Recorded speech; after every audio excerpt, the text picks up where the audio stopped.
time to get down to business with Nona Peltier, who joins us in the studio. Let's start with Sky City, Nona. So it's going to raise $230 million. That's a lot of money in a share offer. What is it going to use it for?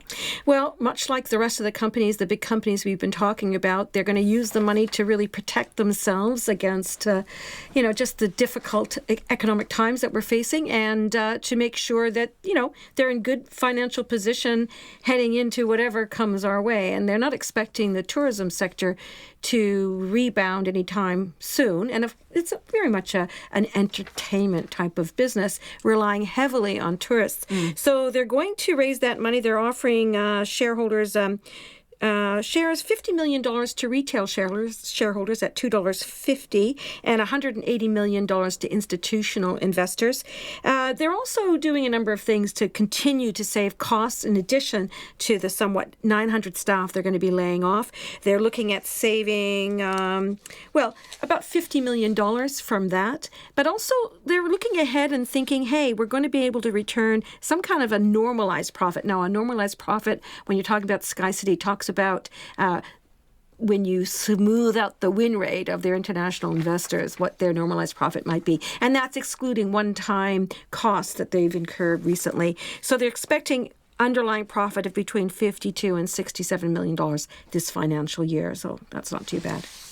Bauer. Now, this is obviously the magazine company, and it's got a buyer for its New Zealand and Australian business. So what are the details of that? Yeah, interesting. So this is a company called Mercury Capital, and it has a number of folks that are New Zealanders who are like principals with the company.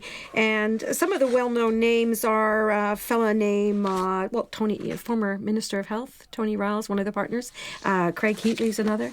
And in any case, they own health assets as well. So big company, interest with a lot of interest in New Zealand.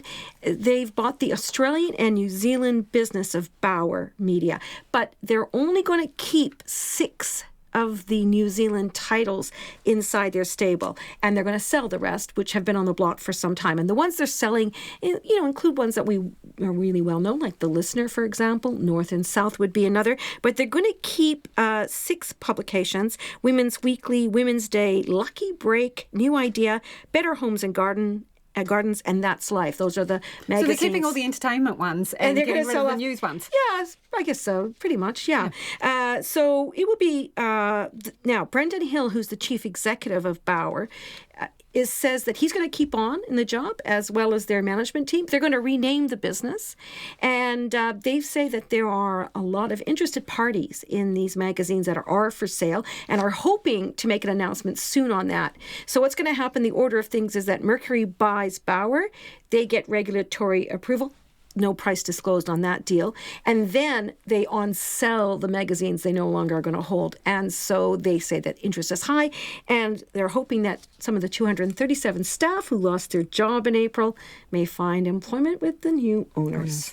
Shall we quickly crunch the numbers from the market, Nona? And these will surprise you because they surprised me. The New Zealand Top 50 Index rose 3.5% today.